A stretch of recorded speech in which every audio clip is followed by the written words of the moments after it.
Thank you, Glennis. All right, now it's my turn. I'm going to talk about a bunch of different innovative, both clinical and aesthetic technologies. The first one being low-level laser. I have many disclosures. I can't wait to see what my Sunshine Act webpage looks like. I may need to get a whole website for this, but the good news is not just one company. The application of low-level energy, whether electrical, ultrasound, light, meets a lot of skepticism because we think no pain, no gain, but there's a lot of scientific evidence for this. Low-level laser therapy is also called photomodulation.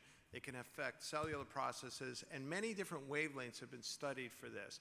And the key target is cytochrome C oxidase. This is like chloroform in our body, facilitates electron transfer, and it upregulates cyclic AMP and nitric oxide, and it affects fat also. Very widely studied, many areas of the body here, many publications. It's very interesting, mostly from the health area for chronic wounds, nerve regeneration, cartilage, and many aspects of the skin.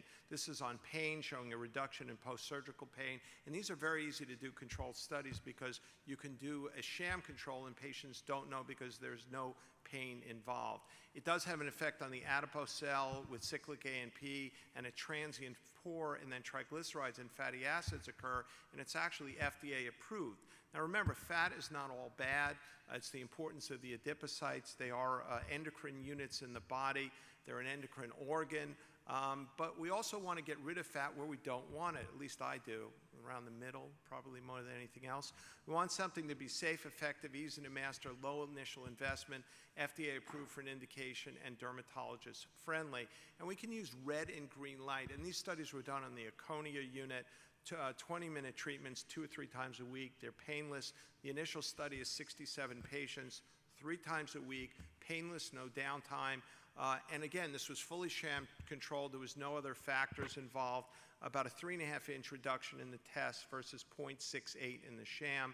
62% met the individual success criteria versus 6% of the placebo. But doubts remained. How could it be effective? It could be the way diet is in the abdomen.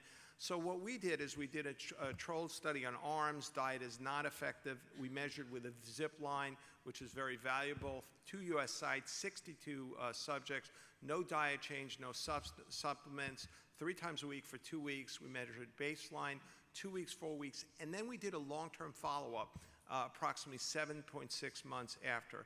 These are the publications on it. And you can see here the circumference change after just 2 weeks was about bilaterally 4 centimeters versus nothing in the sham group. And again, the patients didn't know what they were getting. Satisfaction was very different between the test group and the placebo group, highly statistically significant. The extent of change that patients saw was also highly significant for this versus the sham group. And the expectations were met. So this was done in a way that patients didn't know what they were getting. It's on the arms, didn't affect by diet and exercise. And it worked, is the short of it. This is at 1 month. The next aspect was, does this work or does it just go away? Well, we looked at these patients an average of 7.55 months after, and it showed a very similar improvement. There are other studies. This is Karl Thornfeld study, 29 patients. They did it once a week, and they found this worked better. 7 to 13-inch combined reduction, high patient satisfaction doing it once a week with the red light. This is a green light obesity study looking at 22 patients 3 times a week for 4 weeks, no diet, no supplements, 8-inch reduction overall, 3 inches in the waist, painless, no downtime. But it also seems to have health effects, not just that aspect. Here's a study showing a decrease in cholesterol, a decrease in triglycerides by almost a third, and a decrease in leptin, which causes us to be hungry. So that may be the effect on obesity. What's most interesting to me is the effect on the nails, an effect on onychomycosis. And it's 2 wavelengths for this device, 405 and 635. It affects antifungal, and it also affects the resident neutrophil and macrophage ability to degrade the infectious agent.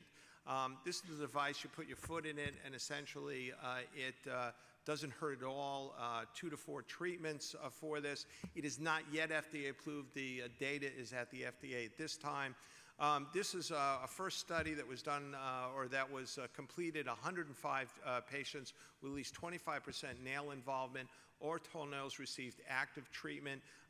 The two painless 10-minute treatments, and they looked at 2 months and 3 months after the second final study. They looked at percent nail involvement or clear nail, the reverse here, and you can see it's statistically significant, went from 43 to 73. The millimeters of nail involvement also went down. In other words, this is clear nail. And you can see some of the photos from this clinical study were very, very significant and promising. Now, one of the criticisms of this study is they didn't do any mycologic testing of this. So another study is about to be published, and this is actually a midpoint of this study out of Europe. 323 patients, 2,300 toes, 18 years or older. The percentage of nail involvement was between 12 and 100%. Must have positive mycology to be enrolled. Prospective all toenails received the active study treatment. This was the same device, 4 12-minute treatments, painless. A baseline 26, 30 weeks, and 48 weeks post-procedure. It's going to go on for a year and a half. Painless A's were mild, and they didn't seem to be related in the treatment, and they were transient. This is the baseline percentage of nail involvement at the baseline. This is a tough graph to see, but this is the percentage of nail involvement for each of the categories over time. A better way of looking at it is like this. You can see the 100% going down at 48 weeks to about 20% involvement. The patients who had 60, 40, or 20% went down to virtually zero involvement over time. This is the percentage with greater than 95% clearance, and you can see the ends and the percentage over time.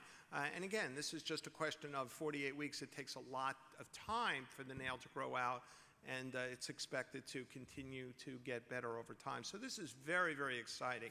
So low-level laser causes changes in cellular energy. Multiple studies show significant health benefits, reduction in cholesterol, triglycerides, and leptin. Body contouring is definitely FDA approved. Obesity, arm studies showed significant short and long-term results. And we have dramatic clinical benefits on onychomycosis and clinical research on many aspects, including pain. We've treated a number of patients with acute zoster as well as post-herpetic neuralgia with some very, very, very good results. And there's